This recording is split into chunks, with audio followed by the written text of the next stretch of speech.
Chapter 9 Summer's Point of View. My head was pounding by the time I had finished throwing up. I wiped my tears away with shaking hands and sat back against the wall, closing my eyes and trying to slow my breathing down. How can you just kill someone? She hadn't done anything wrong, but the hate in his eyes for her was terrifying. I couldn't get the image of her lifeless body lying on the floor. I could still hear her screams ringing in my ears. Lily? I jumped at the sound of my name when they called me. My heart slowed down slightly when I realized it was Poppy. Lily, can I come in?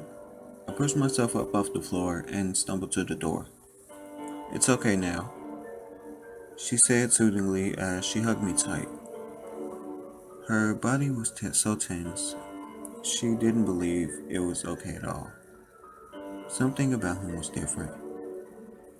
I haven't been here long, and even I've noticed that he is more violent now. She rolled my arms, and it took me a while to realize that I was shaking hard and had goosebumps covering my arms. I couldn't go back into that room and see her lying in a black body bag. The smell of bleach and lemon hit me, and I almost gagged, but at least the smell of her blood was gone. I stepped back so I was further into the bathroom. I, I can't do this. I sobbed on Poppy's shoulder. Shh, I know. Why don't you have a shower now and get the early night? She spoke so softly, it was like she was talking to a child. I nodded, grateful that she wasn't going to try and make me go out there. She walked out for a minute and I leaned against the wall and pictured Louis' face to try to make myself calm down. Here, Poppy said as she came back into the room and handed me some pajamas and a towel. Thank you. I barely recognized my own voice. It was so hoarse from being sick and crying so much. Poppy smiled and walked out. I immediately locked the door as I knew he would come back in to get her body. I sat down in the shower and let the warm water hit my body, mixing with my tears. I finally got out and wrapped a fluffy towel around myself. After I changed into my pajamas, I sat back on the floor, not wanting to be in that room ever again. I closed my eyes and thought of Louis.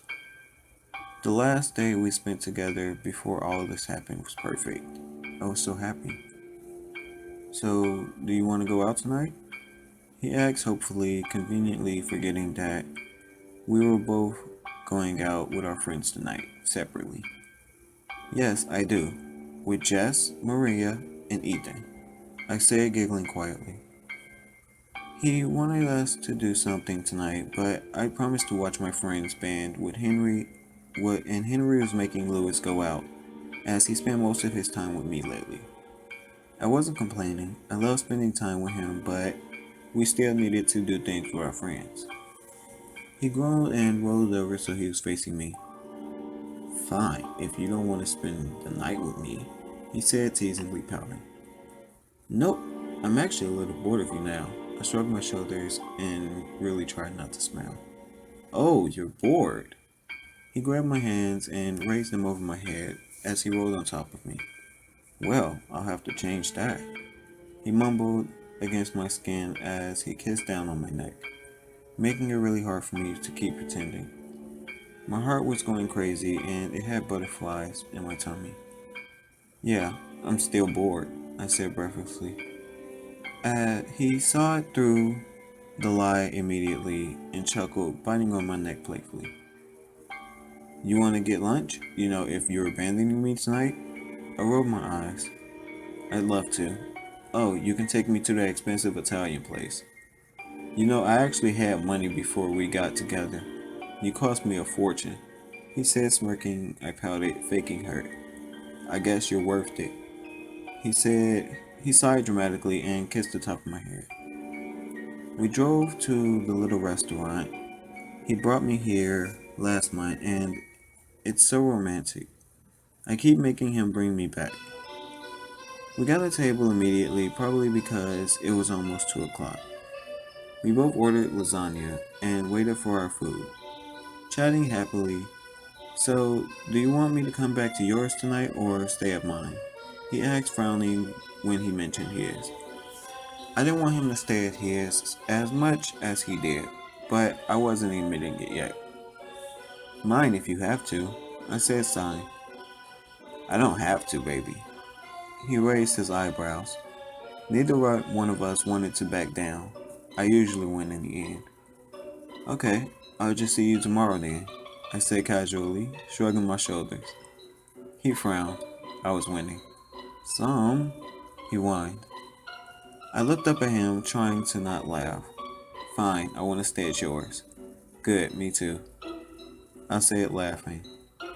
He rolled his eyes and was about to say something when the waiter came over with our food. He was still frowning when we were eating. Love you. His frown disappeared and was replaced with a huge grin. Love you too, baby. Lily, Rose said, knocking on the door, taking me away from Lewis. Summer. Yeah, you need to come out now. I pushed myself up again and opened the door with shaking hands. She smiled sadly as she saw me. He's here to watch a movie with us, she whispered. My heart stopped. I couldn't breathe. I shook my head. No. She put her finger over her lips to tell me to be quiet. It'll be okay. You don't have to sit near him. She grabbed my hand and gently pulled me out of the bathroom and guided me to the sofa. I sat next to Poppy at the end of the sofa. There was a space for Rose on the other side of her, then he was at the other end, furthest away from me. The girl's body had gone already and the place was practically shining. It was so clean. It looked as if nothing had happened in here. Rose and went in the bathroom for a shower, and I sat perfectly still, hoping he wouldn't notice I was here. Poppy went in next, and Rose sat down next to him. I glanced over at the 4 vases on the side. One was empty, and the other 3 were filled with our flowers. They had started to die. It wouldn't be long before he overreacted and got violent again. Okay, I'm ready. Let's watch, Poppy said cheerfully as she sat down in between me and Rose. We were a little squashed on the sofa, and I couldn't relax at all. He had his arm thrown casually over the back of the sofa, too close to me. About halfway through the film, I felt his hand on the back of my head. My body froze. He started to casually play with my hair, running his fingers through it. I fought against the uncontrollable urge to throw up. I brought my legs up to my chest and wrapped my arms around him. I could barely breathe. My fists were clenched together so tight that I could feel my nails cutting into my palms. He continued stroking my hair until the film finished. He got up and said goodnight. As soon as he left, I ran to the bed and climbed under the covers, curling up into a tiny ball and sobbing into the pillow. I felt so sick and dirty. The only person I ever wanted to touch me was Louis. I eventually fell asleep on my wet pillow. Louis' point of view. I was woken up by the sound of my alarm. I quickly stopped it and jumped out of Summer's bed. I've been sleeping in here for the last 3 nights, and I realized I did need to sleep for a while so I could be more alert when I search for her. It's been 12 days now. It hurts so much, and I feel like I can't breathe. But I know she's still alive and waiting for me to find her. I will look forever if I have to.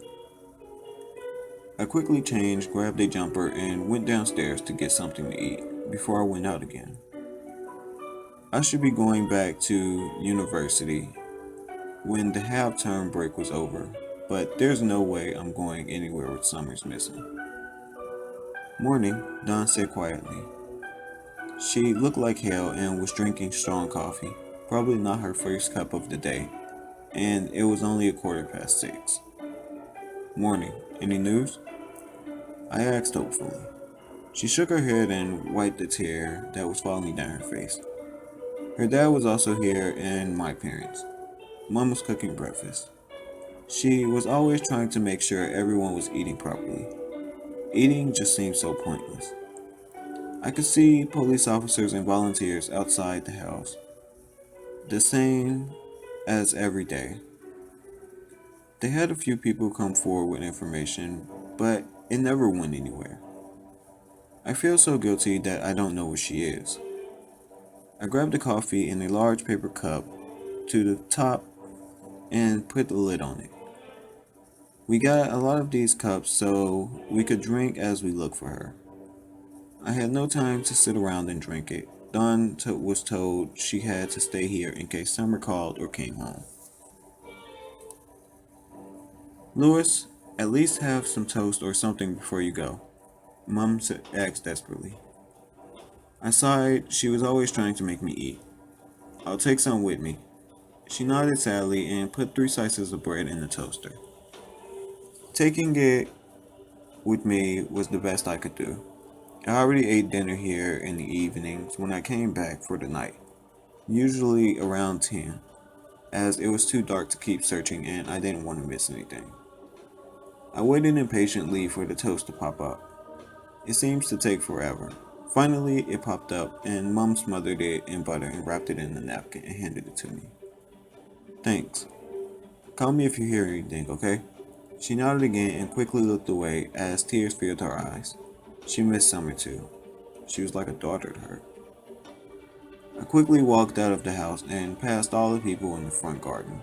Detective Edwards were just pulling up outside. I practically ran to his car and hoped that they would have some news. Good morning, Louis. Sorry, there's no news, he said apologetically. I nodded, ignoring the sinking feeling in my stomach, and jumped in my car, taking off down the road, eating the toast as I drove. I pulled up at the side of the forest again. It seemed to stretch on forever. I've barely covered any of it, but I'm not going to give up. I grabbed my backpack out of the car and threw it over my shoulder. Inside it was bottles of water, red ribbon, granola bars, a torch, a hoodie, blanket, and some of Summer's favorite things like marshmallows and Cadbury chocolate. She will probably be hungry when I find her. I started walking through the forest, passing the red ribbon I tied to a tree last night to show where I already looked. I grabbed a large stick so I could move with the leaves and bushes to get a better look in case she dropped something, if she even came here. I continued to look as I drank my coffee. A few hours later, I grabbed a granola bar and checked my phone. No new calls or texts. I'm not sure if that's a good thing or not. I felt my heart breaking even more with every step I took. I wish I could swap places with her. I just want her to be safe, and I'll never let anything happen to her ever again. Finally, when it was too dark to see anything properly, even with the torch, I gave up for the night and reluctantly walked back to my car. I'm sorry, Summer. I'll find you, baby, I promise. I whispered, letting a tear fall down my face before I got in the car and drove back to her house alone.